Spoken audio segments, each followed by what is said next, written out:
Good morning, good afternoon, or good evening, and welcome back to another exciting episode of XS Gaming Podcast. We're recording this on the 29th of August. I'm one of your hosts, Xander Skullion, and joined with me is the Detangler, my wonderful co-host, Mr. James Gruesome. What's up, James? Yeah, I tell you guys what, greetings and salutations. It does pay being, just a gamer, untangling all those controllers, cords, and wires, because we just had a huge situation from when I usually use my normal headset or earbuds to me forgetting them at work. And then I had my old pair, which apparently got the microphone ripped off. And then I had an older pair that I don't know what that was doing. Then I had a pair of just, the iPhone earbuds that we're trying that had some kind of static. And now I'm just on the speaker of the phone. And that was pretty crucial. But here we are. We August made it. is almost over with. Fall is on the way. Got to get through September. It's hot as hell right here. It's supposed to be like 97 today.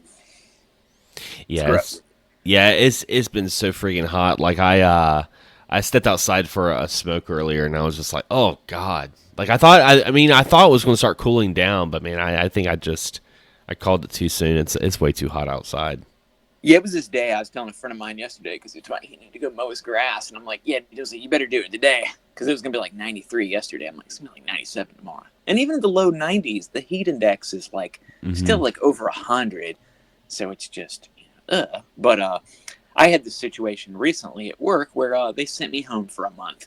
And I'm not sick or anything like that. I don't have the COVID. I just work too damn much. Throughout all the pandemic stuff, I had many 6-day-a-week, 10, 12-hour days. Lots of time, and we have a thing in our contract where we can't work over a certain amount of hours, like 2,240 hours, and I think something else got messed up on my time. They confused me. Two people explained it to me, postmaster and the supervisor, and I don't know, at the end I just got like, well, I just have to sit at home. I was like, what do I do? He's like, well, you just sit at home and get paid. But here's the thing. I go into work for 5 minutes a day. That's the deal. It's like I have to go in for 5 minutes. I can use leave, I think, like if I want to go out of town and don't want to go in. But typical days, I'm going for 5 minutes, which I'd like to do anyway to, just make sure things are running smooth. Because I've only been off for like a week, like at the most, maybe 9 days when I had a eye surgery. So it's very weird to, be away from your job. And I understand that would be a dream to many people to like work 5 minutes and get paid, 8.5 hours. But, it's just, I'm just so used to working. That's just what I do. It's my route. People count on me. So it's going to be weird. But, I'm going to try to enjoy it and use the time to do things I'm either too lazy or don't have the time to do normally. So, Yeah, it's like those things too. And I think a lot of people that are listening who, work full time and definitely understand that, when you have such a long period of time off work, like you definitely want to keep an eye out on things because when you come back, you don't want to see things go like completely like to hell. But where have I been for the last month? This is madness, So you kind of want to keep in touch in the now and see what's going on. So when you get back into the full throttle and full things of going, that it's going well. Exactly, because my customers, they're so used to me. I've been on my route, for over 10 years, and like if I'm off 2 days, they literally think I'm on like a week vacation, and I didn't even get to tell like any of them because they told me about this situation in the morning, but I kind of thought, it's not gonna happen. I'm like, I'll be able to work a day or two a week at least, but no, I wasn't. So it kind of sent me down, but I want to be able to make sure because hey, do you work at the post office? There's forwards, there's hold mails, there's packages and letters with wrong numbers that somebody else is not gonna know, but I do. And that's why I said like I'll be able to go in at least for a little bit a day, and I think they have the one of the same fill-ins that's going to be on my route mostly. So hopefully I can get her like up to speed and get everything taken care of as much as it needs to be. But it's still just kind of like, damn, like this is just it's just weird. Okay, to me it's completely weird. I get to stay at home for a month. Well, going into gaming, because there hasn't really been a whole lot of gaming news going on. And let me get into this a little bit because I'm lying when I say there's not a whole lot of gaming news going on. There's always gaming news. There's always things going on. But, one of the things that I always try to focus with our podcast is, we try to be a very positive podcast. We try to be a show that people like to listen to. I mean, matter of fact, I know there's plenty of listeners that have messaged me in the past that were like, I love it when a new episode's up. I know we don't get they put out as many episodes as we would like, but they always love it when we do put out an episode because it helps their commute to work. It helps them when they're having a tough day. They're like, oh wow, another episode of Excess Gaming's up, and they listen to it. So one of the things I was sitting there trying to go through the news feed before the show and trying to find some good articles to talk about, and I don't know what it is. But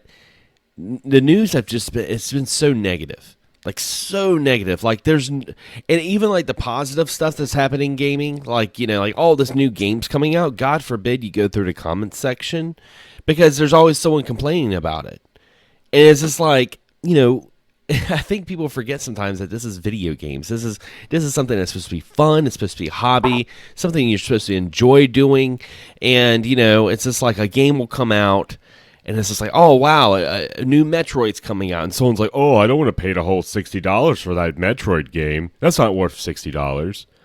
And then it's so terrible. So I had quite a time going through the news that was going on and trying to find something that we could converse and talk about in regards to gaming news for the podcast. Because I mean, it's kind of a shit show, to be honest. You gotta try to find the good sometimes, because like really in our real life, the real life, which I mean, gaming is a big part of life for many people, which is fine, but there's so much bad things going on that it's like, we don't really need to project that into the gaming world. Also, you got to try to pick out the good and pick the good spots and try to enjoy those in the otherwise misery of life, I think. Yeah, and I think a lot of it too, and this is some of my advice to some people, because I think the internet has painted this narrative that going against the grain or disagreeing with something or not being a part of the norm makes you like an automatic like intellectual, like a smarter person, when that's not necessarily always the case. Like I've been subjected to it in the past. I've been a victim of it, of like something would come out and I'd be like just very pessimistic, but pessimism doesn't make you sound intelligent. It just makes you sound like a miserable person after a while. Yeah, and plus, too, if you're going to do that, you can't label it as pessimist. You can be like, I'm a realist. I'm not negative.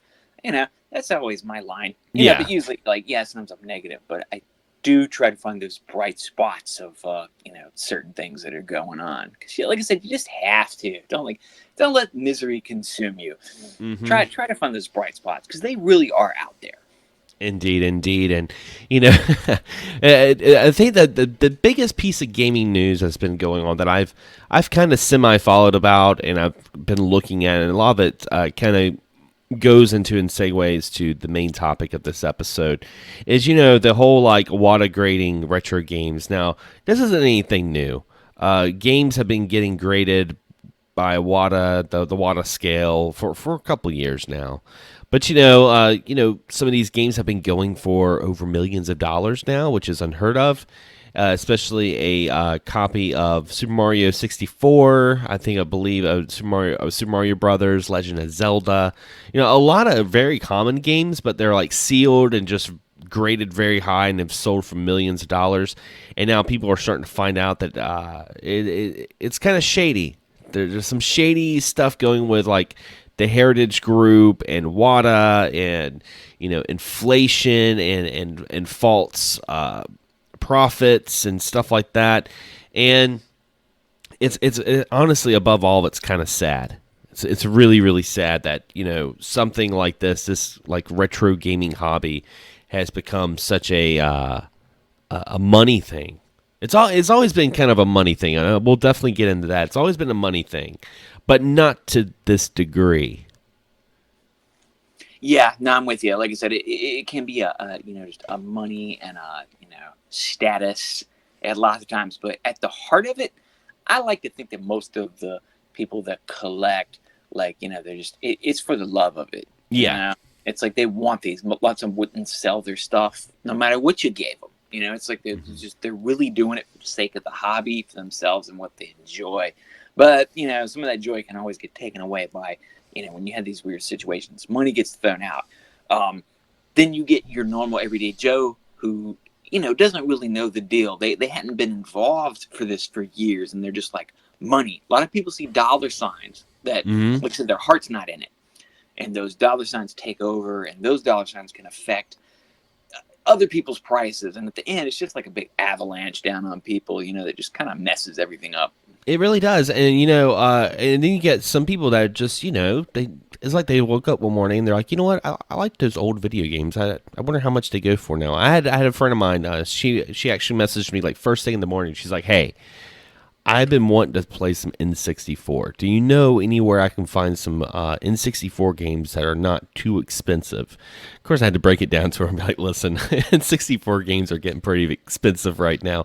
But of course, you know, she didn't really know any better. She didn't really know. So I was like, you know, have you thought about, you know, possibly some N64 emulation?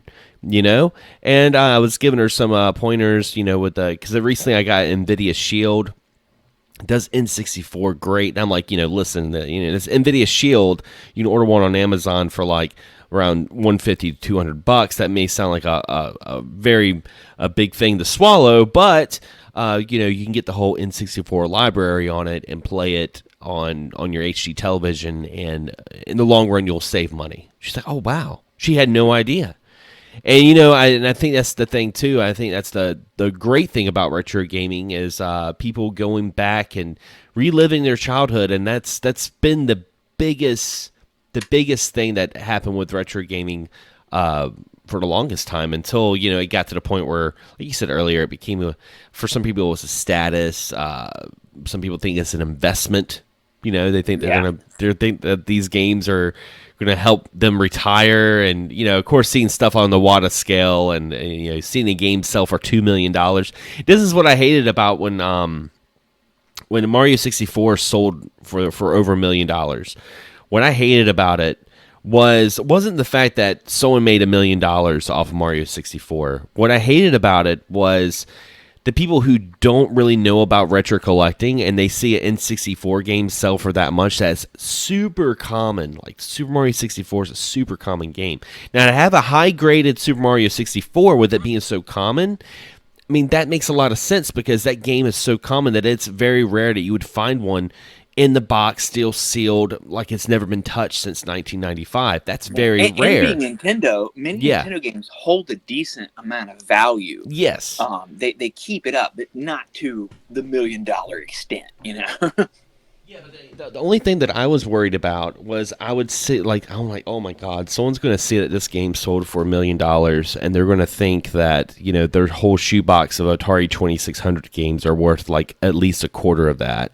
Yeah, that's that avalanche effect. Like I said, like, and that will, like, the more people you got trying to sell something for higher, in turn, I think can affect other people, and then it just, you know, it just comes down, and you got the people that are in it for the money, and the people that are in it for the love and the hobby, and it just all kind of just crashes like a big, you know, collision on the highway. Now, James, let me ask you real quick, and I think, you know, it's funny. We've done this podcast for so long, and we've talked about collecting, and just about every episode we talk about some form of collecting. But I don't think I've ever asked you this, James. Like, what made you start wanting to collect retro video games? Yeah, and I will say beforehand that, you know, yeah, a lot of people since we started, where we were a little bit more I'd say we were both more like semi hardcore collectors, you know, really into it for the love of it. And I think a lot of people over the years have seen us both jump to, you know, selling things from our collection, and, you know, going emulation route, going digital route on some things. And, you know, it's just a progression. You know, I'm trying to, like, the biggest time I can remember for me really was around, like, 2006. And like, I was even thinking about this earlier today. I was like, what system did I start collecting for? You know, I'd always have the modern system, and, you know, I'd get games. But at some point, like, we jumped back. I think me and my brother EJ, like, he was the one. Lots of times, I always was the more hardcore collector between the both of us. And I remember the one year, like, he'd got me a Genesis for Christmas, and that kind of kicked off my Genesis thing. And then Rob Luther from the Retro Junkies, I remember he sent me a Nintendo, and like I'd not had a Nintendo in a while, and like that kind of kicked off, getting Nintendo stuff. And I was really trying to pinpoint the year, and I mean it could have been a little bit beforehand, somewhere around, but I want to say like 2006. Even before then, of course, there was many great prices. A lot of places were just giving away these games. And even in 06, for me, as far as the Genesis, how I got so much of my Genesis collection was this store Cash Converters that would literally have a tub of Genesis cards for 50 cents. I miss Cash Converters. I haven't been there in years. Yeah, I think we still have one, and we actually still have one here in town. We used to have like 3 or 4. And I do think there's one. I've not, with everything going on, you never know. Sometimes some stores are open, some aren't. More things are now. But that tub, like we'd go there every week, just dig through this tub. I mean, I'd find, I had the Hyperstone Heist. I mean, the label was completely torn to shreds, but 50 cents. I mean, I guarantee you, I could still probably sell that thing for way more than 50 cents. Oh yeah. And then if they had the case and the instruction manual, they were maybe $3 at the absolute most, 5, but I think most were 3. Dude, that's where every Genesis game I have it's one of the Turrican games that's going for like $150 or some shit. And that I literally had the Cash Converters price tag on it for $2.99. Yeah, I and for me with collecting, I think it always stemmed from just not having a whole lot of money, because I would always hold on to my consoles, and there would be times that I would like trade the games I had in. I think all of us did this when we were younger. Yeah, you had to sometimes. Yeah, you had to trade in some games to get the new games. So I mean, like it got to the point where I still had like a bookshelf. I still have this bookshelf today. Actually, it's a bookshelf that's been passed on in my family. But I would have this bookshelf in my bedroom, and it would always have like a couple of video games on it. And it got to the point where one day when they opened up Funkoland, when Funkoland came to Wilmington. And I remember going in there, and Funkoland was like such a great place because you'd go in there and they would have all these CRTs hooked up, and they would have all these various consoles and various games. The weird thing is that I always thought was really weird about Funkoland, at least mine that I went to, was there were no prices on the games. You had to grab a newspaper. And their little price guide. And you would go through a newspaper, and you would find the game, and you'd find the price. And it almost was... It was very fun because it made that I feel like this was like the taste of the hunt, that we would experience later on that I'll get into.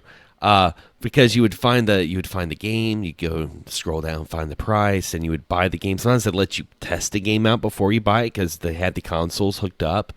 And it got to the point where I was just like, I would have $40, and I'm like, what do I want to do? I want to take this $40 and buy like one PlayStation 1 game, or buy a cheaper PS2 game that's been out for a couple of months. Do I buy this, or do I use that $40 and buy a bunch of NES games or Super Nintendo games or Sega Genesis games? Because I still had those consoles. And I knew, there's still games today that are retro that have never played. I'm still finding games today, 30 years later. I'm still finding titles. The Super Nintendo actually just turned, I believe, we just had the anniversary just a couple of days ago for the Super Nintendo. It's been out since, 92, 93? I mean, I have to bring up. I literally, because I have a couple, game stores and game pages on my Facebook. It's not like completely overloaded like some might would think. Like it's nothing but games.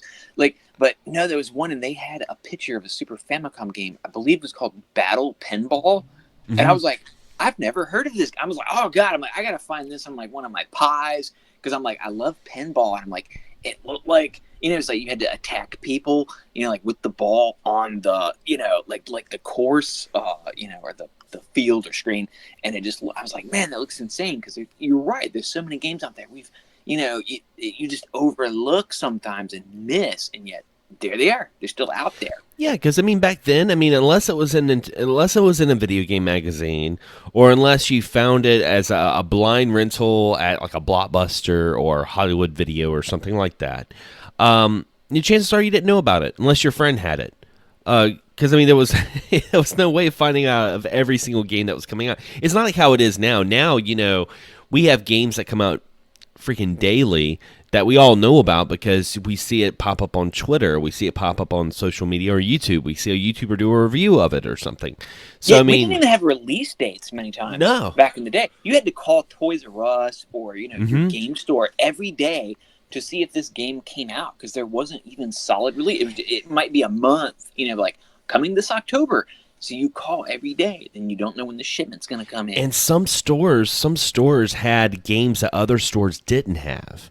They get the shipments early. Dude, that happened with me. Mortal Kombat 2 on the Super NES, KB Toys at the mall here in town. Actually, they got it sooner than any other store. And there wasn't like this block on, release dates. If the store got it, they could sell it back then. Yeah. And that KB, they got Mortal Kombat, like 2 days or so before it was supposed to even come out. And yet they would sell it. And it did cost like fucking $74.99 after tax, I think. But damn, it was worth it back then. I still, one of the weirdest things I think about, because I think about, old video game stores, but then I also think about stores that sold video games like out of nowhere. And I think one of the funniest things that I have is, back in, I used to go to Winn-Dixie, which Winn-Dixie's still a thing. Did you know that? I used to work at Winn-Dixie.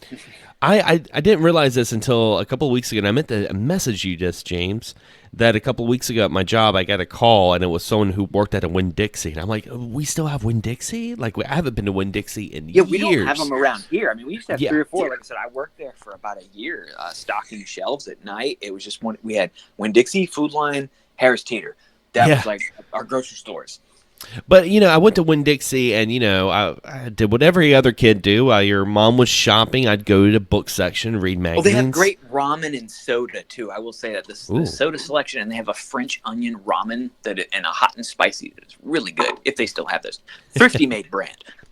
And, I went to the magazines, and I remember they had like a little glass case, like a little, kiosk, and it would always have video games. And I remember just walking over there, and like Winn-Dixie would be selling like Castlevania Symphony of the Night. That's still something that like sticks in my mind. Is back in the day going to Winn-Dixie, reading Game Pro magazines, and seeing a copy of Castlevania Symphony of the Night behind the glass for like $12.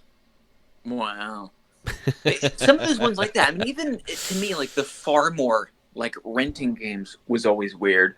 But one of the things for us, and even, back around the 06 era I was talking about, Roses, which is a store around here. There's many locations, and they have this weird, they're in the electronics section. Of course, they're still selling, cassette boom boxes and the sort. And there was this little rack of, like, Super NES games that, it seemed like they might have been used. I don't really know how they got there, where they came from. I remember buying one of. I want to say I think I got like Brawl Brothers, that's in the fighting beat or the like. And they came in the weird cardboard boxes.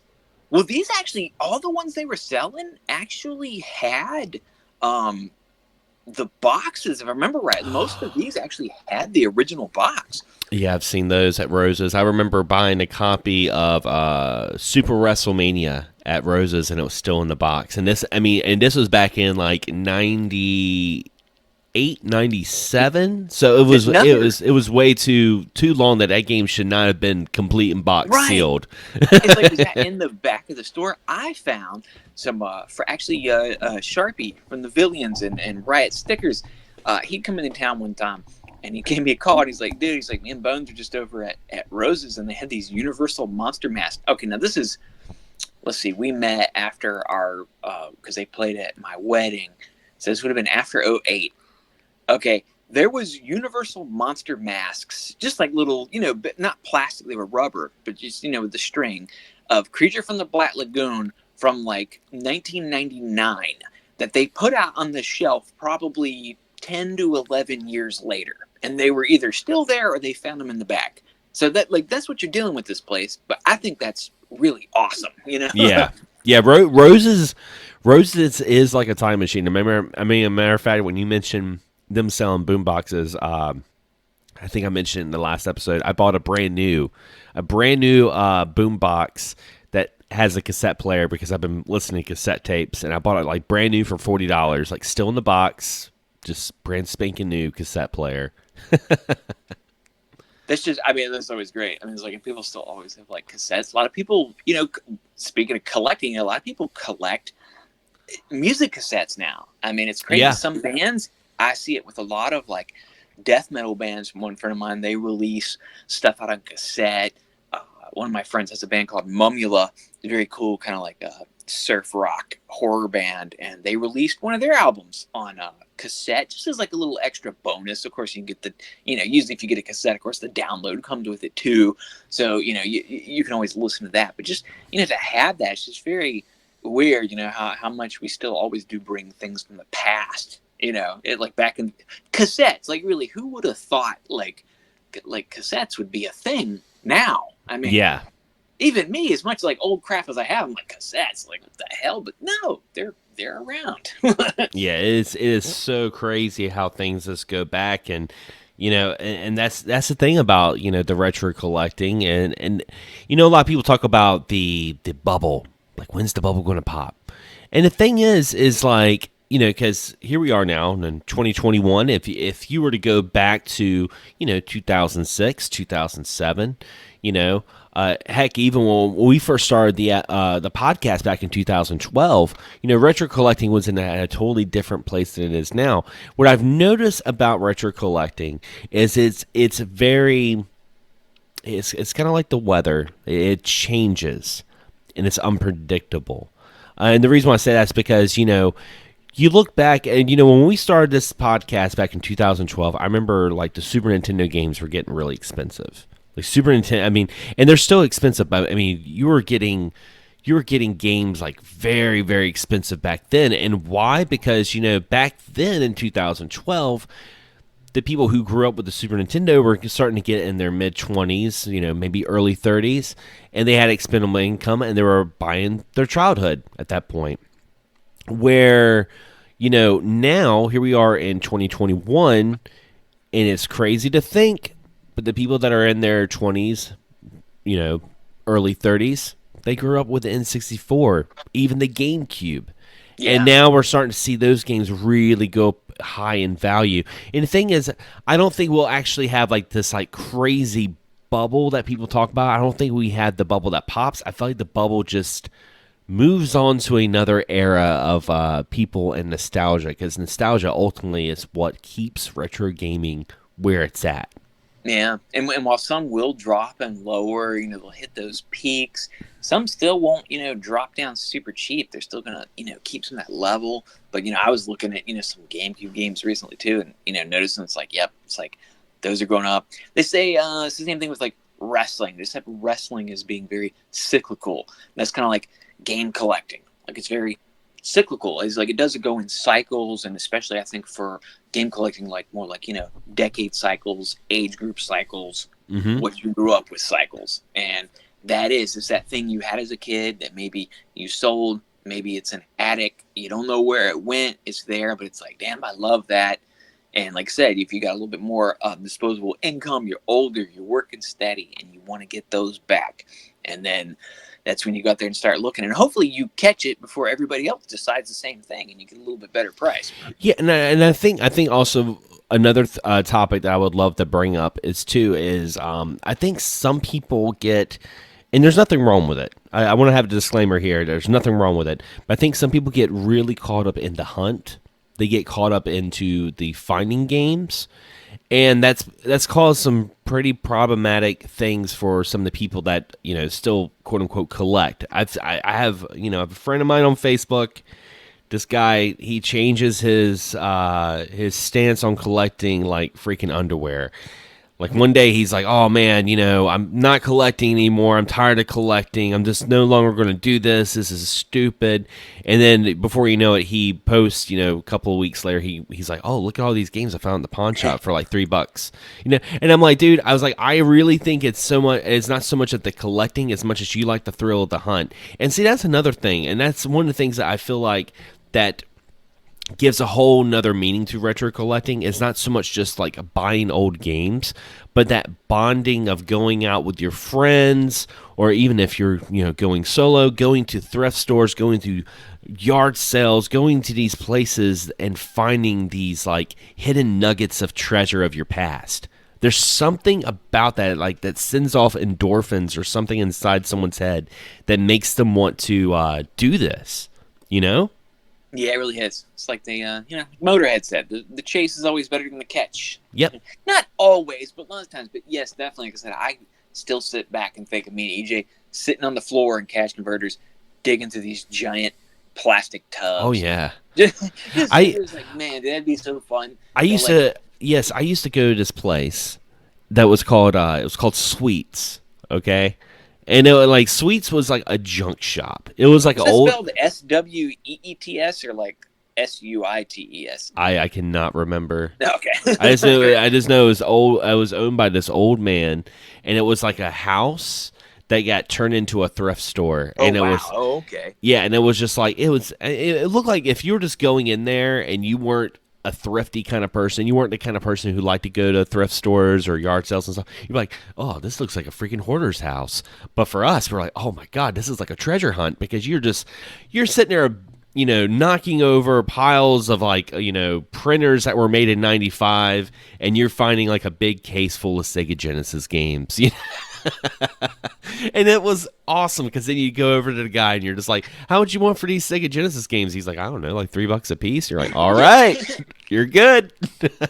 Take them all for a $5. I don't care. Yeah, it was like, and I think that's what it is. I think, some people, they get that taste of it, of finding the games of their past and finding them cheap, and then they want to keep doing it. But the problem is, it is so popular now. I mean, I remember, when we started a podcast in 2012, I remember, before we started a podcast, me and Mikey, Rictus Graham, we would go to Fayetteville and play shows. We'd hang out with you and Liz and, everyone over there at the Rock Shop. And then, later on, me and Devin would go to, Edward McKay's or something like that. And I remember back then, I'd go to Edward McKay's and, like, there'd be no one looking at the old video games.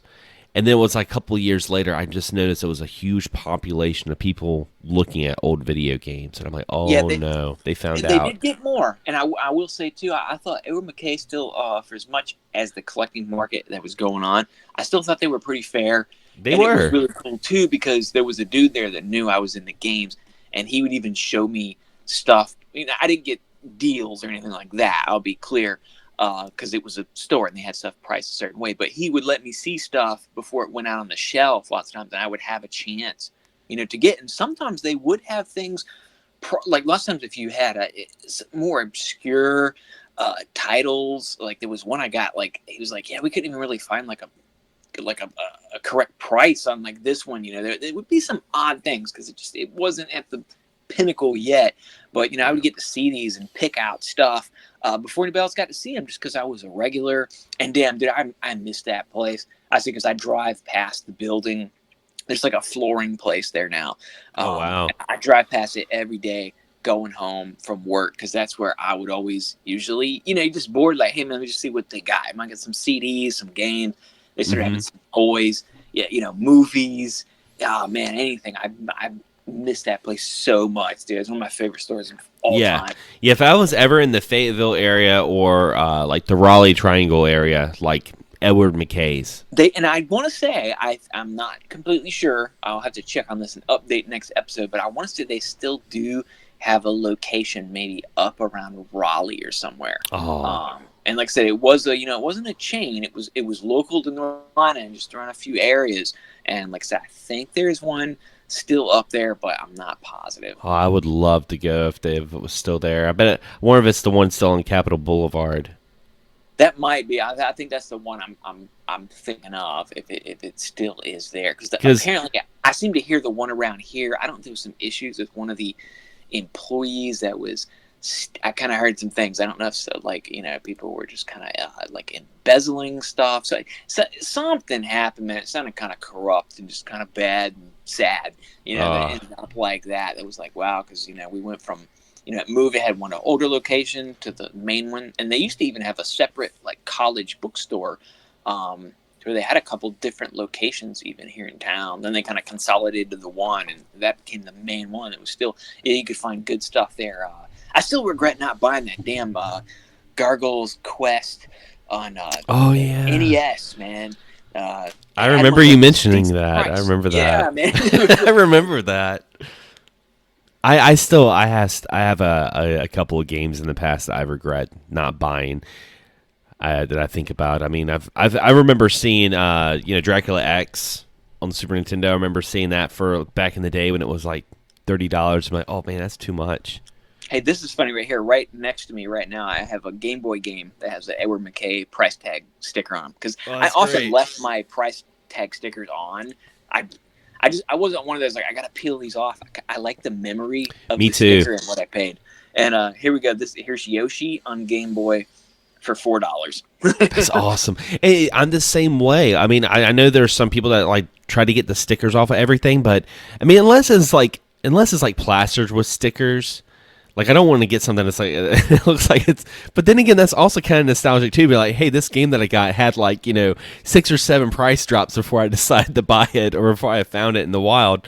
But credit too to Eddie McKay, because their price stickers came off easier than, it wasn't like them damn cash converter stickers. Okay, now those were brutal, but Eddie McKay had these little tiny orange stickers. I'll post one up on the XS page later on, and it's just they peeled off so good. They didn't leave a gross residue. They were really, now these probably would leave a gross residue now if I tried to peel it off, I'm thinking, but 10 years yeah, the ago, worst okay. the worst stickers that I can remember from my memory, that's like major retail, the worst sticker were back when before GameStop bought out EB, like the electronic boutique price stickers were horrible. They were big, and I remember they were big and yellow. Oh, yeah. And oh man, you'd like peel it off, and it would just be this remnant of like just this nasty circle that would be on your game case, and you're just like, "Where's the goo gone?" It just never go away. Yeah, I remember that, but yeah, I do like to keep the stickers on because that's another part of memory, especially if it's like an old video rental store that's not open anymore. Oh, dude, those are great, and I enjoy receipts also. Like, especially Genesis cases are notorious for having receipts in the instruction booklet and stuff, and you'll find them where you saw somebody, like what date they, like, I mean, that's so interesting. Like the date they bought it on. It's like, it's really like a trip back in time to see this. It's like I always, especially if there's a receipt, man, that always stays like in the case, like it's staying with it. Especially if it's a receipt for places that aren't around anymore. Be like, oh my god, they bought this copy of Alter Beast from Radio Shack. Dude, just that, and the cities and states, and like you never know, because I'm in a military town, so yeah, just all this stuff comes in. That was probably another good reason too, is having that transient town. People come in. GIs met some old stuff, and they're like, dude, I'd rather go out and drink some beer. Hey, I'm not faulting you, dude. Hey, if I get, I might get your old games. They're going to a good home. And so you'll end up with this big conglomerate of people from all over the U.S. that end up here in this one city. And it's like, that's how, like, you never know what you might find. It's like, it's pretty amazing. So James, would you say that that's probably like one of the biggest things about retro collecting is it's more than just the video games, because the more we talk about it, the more we're like talking about everything but the actual video game itself. Yeah. No, I mean, it really is. Like I said, it's those good times, like you said, with friends. It's that excitement. You mentioned the endorphins are like, oh man, like what? Because we haven't. You hid. You might have found a game that you couldn't afford right then in that moment, and maybe you like stuck it behind some old VC Andrews books or something like that, and you're like, you're going back, is it still there? Like, is it it was so fun. Yeah, because we've sat here and talked about collecting, but we haven't talked about one actual game this whole episode. Like we haven't been like, oh, I really like the graphics. The music's really good. I really like the way you fired things. It's like, no. It's just like there's something more to the collecting than just the games itself. The games is like the cherry on the top, but it's like it's hanging out with your friends. It's the nostalgia. It's going back in the time machine. Too. Oh, road trips, yes. You and Dev and Mike, whether you're playing a show or you're just going for the fun of it, going to another town and, seeing what they have, and the ride in the car, Oh with my your gosh. friends and stuff. I remember when I bought that huge Sega Genesis lot from you when we played that show at the Rock Shop. Remember that? And it was Blitzkid's last show at that time in North Carolina, and we were opening for him. And I remember you and I had already been talking on the on like Facebook, and I think this is even before we really started the podcast. But we were talking on Facebook about 2011 was Blitzkid's last show here. No, yeah. wait, was it 2012? It was no. I think it was 2011. I got a poster on my fridge still, but it was 11 or 12. But I do think it was definitely before we started this. I think it was before the podcast. I remember we worked it out. I remember, like, man, I got so many Genesis games, and like, I remember Mikey. I can say that show was in July. I do know that, and I think we kind of started the podcast around September, October. Yep. I think that's the timeline. because I remember I got all those games, and let me tell you guys, when I say I got a lot of games, I mean I got a lot of games. I got so many games that like. I told Mikey and I told Devin. Devin had just joined the band at the time. I remember telling them on our way to Fayetteville, being like, "Yo, I'm about to get a huge Sega Genesis stuff from James." And they're like, "Oh, that's cool," And then when we started loading everything in all of our music gear, and then I came back with the Sega Genesis. Mike's like, "All right, man, like, where are we going to put all this?" I'm like, I'll set it on my lap. But yeah, I mean that was great. I remember I was just like so freaking tired. I'd worked all the day prior to the show, and then I had to go to work the next day. And I remember just like kicking off like 4 hours of sleep and be like, "Oh man, I can't wait to get home." Had a good probably 2 hour drive or so. Yeah. Two here and back after the show, which would end late. Yeah, so that was fun. So I mean, I found so many Genesis games just out of that collection that I never knew about. And a lot of those, because I think those, you say like from me, the connections to me, but a lot of those were EJ stuff, and a lot of those probably had cash converter stickers, and he's one that he has been in and out of collecting. Like, he has so many regrets. I remember when he was in the military, in the Navy, and staying with them, going up there for like a week, and you'd open this drawer, and it was nothing but like Dreamcast game. It was like, just like, well, and at some point, like, he sold those. I mean, he's gotten many things back, and he still, collects, to where sometimes I even try to, I'm like, do you really want to collect Neo Geo games, dude? I'm like, it's everyday people. You can do what you want, but it's like a family member. Somebody's like, I'm like, dude, you sure you want to, dude? Like, I gave him my 3DO just because I knew he's into collecting. I gave him the 3DO, and I said, dude, you gotta promise me you ain't gonna spend a whole bunch of money. And I told his wife too. I told him, man, I said, don't spend a whole bunch of money buying these shitty fucking 3DO games. But I was like, I still want you to have this. Like, it was just, I bought it because it was funny, and I did have some fun with it. And he even got me a couple games for it. But I thought it'd have a better home with him, because I was just like, like, 3DO, man. It was a joke. That was why I bought it. It was funny at the time. Yeah, and I mean, and then I think we can, because we're getting close to end this show. I think one of the things I would throw in one final thing, and I don't know if you're going here, but is there any really system in particular that you collect for on the regular now? Oh, that's a good question. I think for me is, of course, probably the Switch. Mm-hmm. I will say I actively collect for the Switch, and the reason why I say that is because the Switch is one of the consoles that I can remember that I don't think I've ever done with any other console where I've double dipped. What I mean by that is I have bought a game digitally and then ended up buying the physical for the Switch just because I wanted to have a physical copy of it. And you got to understand, for the folks that are listening, is I'm not the collector I used to be. At the beginning of the podcast, 2012, I didn't play digital. I very seldom got digital. We were pretty anti-digital. Like I said, a lot of people over the years have seen us change our habits and stuff. They really have.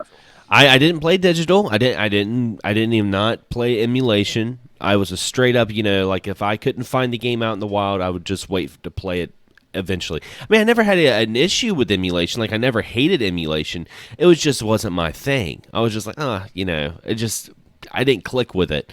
But you know, it's like now mostly retro. I emulate everything retro, and but the one console that I'm still like, oh, I need to buy a physical copy of this. That still have that remnant of the past is the Nintendo Switch, most Mm-hmm. definitely. What about Yeah, you? that's one. For me, I mean, I do still like getting the Switch games because, well, and actually recently I just got like a really big memory card, which is awesome. I bought because I had of course, the initial system. I had to buy a memory card when I got LA Noir, and then EJ gave me a bigger one, and then I got like a 400 something, I don't know, megabyte, gigabyte, I don't know. It's something my boy Kenneth sold me because he was getting an even bigger one. So I bought his card for $50, which actually was a great deal, and I needed a bigger card because I couldn't. I had to start deleting stuff, off my system as far as save or the games. Mm-hmm. So I have that now, but lots of times I would. For me, laziness can kick in and be like, I get this digital, but then I'm like, oh, I don't have room. So I had to go buy the cart. So I do like having those. And of course, with Xbox, I do pretty much all digital due to Game Share. But of course, for me, as many times I brought up Game Boy. Game Boy is the one system. I could throw in some, handhelds like my TurboGrafx. That's a system like I don't think I'd ever get rid of, but it's kind of hard to collect for it this time because it's still so expensive. Mm-hmm. I do like having it. I still will play my old TurboGrafx, but Game Boy for me, mostly old Game Boy Color, anything that's cheap enough. I mean, hell, there was somebody on Facebook Marketplace. It was like an NSYNC game for like $5, and I was going, huh? I'm like, is the shipping free? I'm like, no, it's not. I'm not gonna pay $8 for NSYNC. But I do love collecting Game Boy games still. Earlier on I'd mentioned on some past shows that I went through was getting a lot of the wrestling games. I never play. I got the Japanese ones, and the U.S. ones, and then I've also got some Japanese lots for like real good prices. And it's been cool because about 3/4 of the game like you can play. You get some of the ones you can't, but to me they're small, they look cool. It's something I love. So it's like Yeah. that's the one. That's the only system to me that I really consider I still, collect for. And they're kind of indifferent. It's still collecting, but it's still kind of different aspects. You think because the Switch is like new, and it's definitely a little bit easier sometimes, to catch those and get that physical release. Whereas the Game Boy ones is like just that. It's that old stuff going through, and they're ones that aside from some select games, they're not insane. Like you can get a lot of good deals. I'm Mm-hmm. still finding games like I never played, never had. Like I was mentioning this Yoshi, from Edward McKay. I'm like $4. I'm like, was that? I don't know. Like I said, I'll buy anything for $1 or $2. But actually, Yoshi was a game I really enjoyed that one. So I was like, That's yeah, a good. $4. That's a good little puzzle game. Yeah, it really was. That was one my nephew had when I'd watch him over the summer. I'd go up and stay at my sister's, and he had a Game Boy. And, some people have a ton of games. I think he had like 3 games or something. And I found this Yoshi. And for many years, I kind of got it confused with like Yoshi's Cookies, which are 2 different games. But no, just regular Yoshi on the Game Boy. I'm actually a big fan of that. I think $4 was a great price. But yeah, I still love it. GBA. And honestly, even I wouldn't say I'm as bad as I am with the Game Boy, but I really love digging through DS games. And Yeah. any DS games I find, and I mean, they could be 3 or just regular DS, but a lot of times, like GameStop would have that, little part in the store with them, and you could find a lot of things for $1, $2. I just go through; they'd be in that disc, like a disc envelope for $2, and I just go through and pick out, a whole. I'm gonna grab 10 of them for $2, spend $20, get 10 games, and I'd take a chance on a lot of them because it was just fun. It's something to me like in between the Game Boy, just that handheld. That's really the only market I think I'd say I'm a full-on collector for, and I don't care about complete or this and that. I literally have all my Game Boy games in a couple shoe boxes in a bag. A friend of mine actually I'd borrowed his Game Boy stuff years ago. Had this going to grandma's bag. He had a blue one, his sister had a pink one. And all his Game Boy stuff was in that. And I borrowed it one time. And over the years, it just became mine to where I think I even offered him. I'm like, "Did I give you some money for this?" And he was like, "You know what, man?" He's like, "Just just keep it. So a lot of I have games in shoe boxes, and I still have them just going to grandma's bag. He had some good stuff in there too, man. The Final Fantasies and just the Game Genie even. So I still just out of tribute to him, I still keep a lot of the games that go into grandma's bag, and I'll dig through it. I mean, dude, I got a ton. I probably have more Game Boy games than like anything else, and I will still get them anytime I see one, at a good cheap price. Yeah, I've never been too much of a complete in box kind of person. I do like to get the cases. It depends on the game. It depends on the console itself. Yeah. Switch games would be really good with the case because they are tiny, man. Yeah, like I want a case for Switch games. I don't even know. There's people that there's like things that you see online where people are like, "Oh, these are like your game case," and it's just like these like weird things that you put all your Switch carts in. And I'm like, no, I don't want to do that. I just want an actual case on the shelf, It's better to keep them separate too, because as you know, sometimes in the past, if something gets stolen and you got all your things together in one place, dude. Ugh. Yeah, I mean, it would. We've all had that happen where we had all our games consolidated and lost them all at one time, and it's horrible. Yeah, because I remember when I got my 3DS stolen, the only game that was stolen were like a couple of eShop games that were on it, and Street Fighter 4 that I had it like in the cartridge slot, but that was it. I still had all my 3DS games at the house. Good. You didn't have everything in there. Exactly. So I just got so I just had to rebuy a handheld. That was it. I was good. But yeah, I mean, I think getting into towards the end of this episode, though, I mean, I think the one thing I would want to talk about is definitely just how things have progressed with the emulation. And I'm going to segue this into games I've been playing, because emulations came a long way, and I think a lot of people now, because retro collecting has become so expensive, a lot of people, including myself, have went towards the emulation route, and there's so many ways to enjoy the emulation. And one of the things I've been really enjoying myself, and I talked about in my last episode of Play and Tell, is the NVIDIA Shield. I've been using that and been playing a lot of Sega Saturn. As a matter of fact, before we were starting this episode, I was downloading Shinobi Legion. I totally forgot about Shinobi Legion. Some people hate that game. I love it, dude. I love that game. I think that one's really awesome. Kind of gets a little neglected sometimes. Yeah, I was downloading that and Digital Pinball Necronomicon. I was like, I'm gonna play some of that. That sounds cool. What was that? Was that a Saturn game? Yeah, it's a Japanese Saturn game, and what's weird is like the guitars from Dream Theater did the music for it. Oh, nice. So I'm definitely going to enjoy playing some of that. I mean, other than that, I've been playing, Ease 9, Montremo Nox, and that's been a lot of fun. But I will mention for you guys that are listening, if you haven't checked out my YouTube channel, youtube.com/Xander Skullion, because I do have a whole series called Play and Tell where I talk about games I've been playing and kind of like to give some recommendations and stuff like that, so you guys can see more in depth on those. And it's probably one of my favorite series I do on the show, because I do a lot of editing. I try to make that very like television like you're watching a 90s era like video game show. That's what Play and Tell is. But that's been pretty much me in a nutshell with video games. I haven't had a whole lot of time to play a whole lot. I've been downloading more ROMs and buying more games I've been playing lately, sadly. Yeah, that happens to me with movies, as I've said before. It's like I've been my line movies. I actually have played a few games this past time. I do want to throw out a couple of quick titles, which kind of hope to do this a bit more in the future, as far as like on the Switch, because they always have good sales. And actually, I didn't realize that No More Heroes 3 came out. Yeah, yesterday.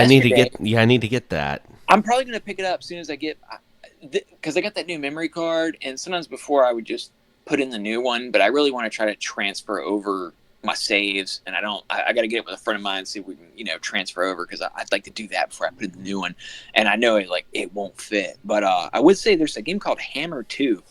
I have Hammer 1. It's kind of like a just old school basic, kind of reminds me of like a super old GTA, and you just go on missions and you like kill people and stuff, and it's like $4. Like I said, Hammer might even be cheaper, but Hammer 2 is on the new releases. It's on sale. Ali Ali, I've mentioned in the past. I feel like skateboarding games. Well, that's a fun game. Yeah, it's very addictive. I actually had it on the Vita. There's a 1 and 2, but part 1 is on sale for just a couple bucks, and it's one of those games that, man, it'll piss you off, but damn if you don't just keep playing it, you know. So fun. And then also, you know, if you're into, you know, we got the new Metroid coming out soon, and there's a game called A Robot Named Fight. Oh yeah, that's a really good game. It kind of, to me, reminds me a little bit of Metroid. It's got a Mm-hmm. little bit of the aliens infestation, as far as the where some of your characters would die, you can go back and get their parts. Whereas this one, like, I mean, you will die and you start over, and I think you can go back and get some pieces. But it was just that one was very interesting, and I'm not sure the price because I bought it like a few years back, but I saw it was on sale too. But I did play it. I've got a couple more Game Boy games. Shockingly, I found a Universal Monsters Dracula game. It's called Dracula Crazy Vampire. Oh, Which weird. Actually, it's on the I think it's on AVGN's one of his Halloween episodes. And that was a Game Boy Color game, which actually I haven't gotten to too much, but it seemed kind of cool. I'm still, you know, sometimes you play an old game and you get lost. You know, as much as we've been playing games over the years, sometimes it's like, what the hell's going on? Like, he doesn't even seem to be shooting anything. Do I have a weapon? I'm like, I don't know what's going on. Then I also found another wrestling game I was missing. That was ECW, Hardcore Revolution. ECW games are horrible on PlayStation, Dreamcast. It was just the Attitude and Warzone games. But I will say, the Game Boy Color version, not that bad. Yeah, maybe a little bit more enjoyable. Even has like a barbed wire match on the Game Boy. That's pretty cool. Yeah, so I was kind of enjoying that. And then I recently also got, I did the Kickstarter for the Shapeshifter game. There's a really cool company called Green Boy Games that I believe is based in South America, actually. And it's like a one-person team. And he's made about 5 games so far. And I just happened to find this Kickstarter one time, and I, you know, jumped on it. And they actually had a bundle for all his old games too, but it was a bit high. I mean, like I said, it's one person job. Their boxes, instruction booklets, everything. Yeah, it's like a legit. Like it looks like it was super cheap. Yeah, and the packaging, it looks like it was released in like the 90s. Yeah, like it's nice. I was trying to get the plastic case because when they shipped it, it was sitting on my table for a couple of days. I did, and I saw an email where he's like, "Yeah, most of the games have been shipped," and I was like, "Oh, I'm like that," because it had a California return address. So I guess maybe like he ships them, plays in California, ships them out, something. So I had to get this plastic case off. I was actually playing it right before the show. Oh man, dude, it's like you open the box. There's the plastic tray. There's an instruction booklet. There's a like a little manual to like help you out if you get stuck.